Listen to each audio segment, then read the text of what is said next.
আর টি topology দিছে এত। এখন দেখছে জি এক্স এর একটি টোপোলজি হয় তবে এর আপেক্ষিক টোপোলজি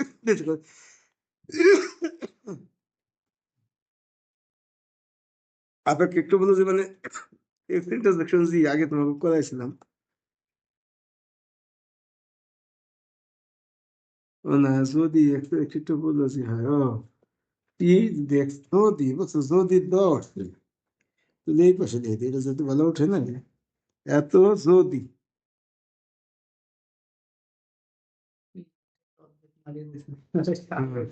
ওনাদেরকে বলা উচিত ছিল, আমি বলছিলাম না একবার স্যারের সামনে যে সব সিটি হয় না মনে হয়, দুই একটা সিটি মনে হয়েছে। আচ্ছা, এত যদি এত যদি এক্স এর একটি টপোলজি হয় তবে এর আপেক্ষিক টপোলজি বের করো। হুম, তাহলে এখন আপেক্ষিক টপোলজি মানে কত, এই যে এ ইন্টারসেকশন, এই যে ফাঁকা এর সাথে সব কটা ইন্টারসেকশন বের করতে। গতদিন সঙ্গে দেখালাম না যে টির মধ্যে যদি জি থাকে তাহলে এ ইন্টারসেকশন জি, এটা হলো আপেক্ষিক টপোলজি।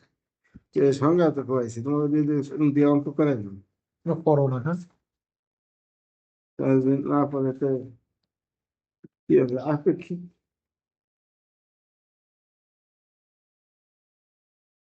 এই যে আপেক্ষিক টপোলজি টি এ ইন্টারসেকশন সি, বলতাম না যে এস এর যদি টি এ এটা হবে একটি টপোলজি, এই টপোলজিকে বলে আপেক্ষিক টপোলজি।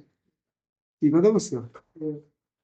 তো আপেক্ষিক টপোলজি তাহলে তা মানে কি এই জায়গাতে তো এই যে এর আপেক্ষিক টপোলজি যদি বাইর করতে হতো এর সাথে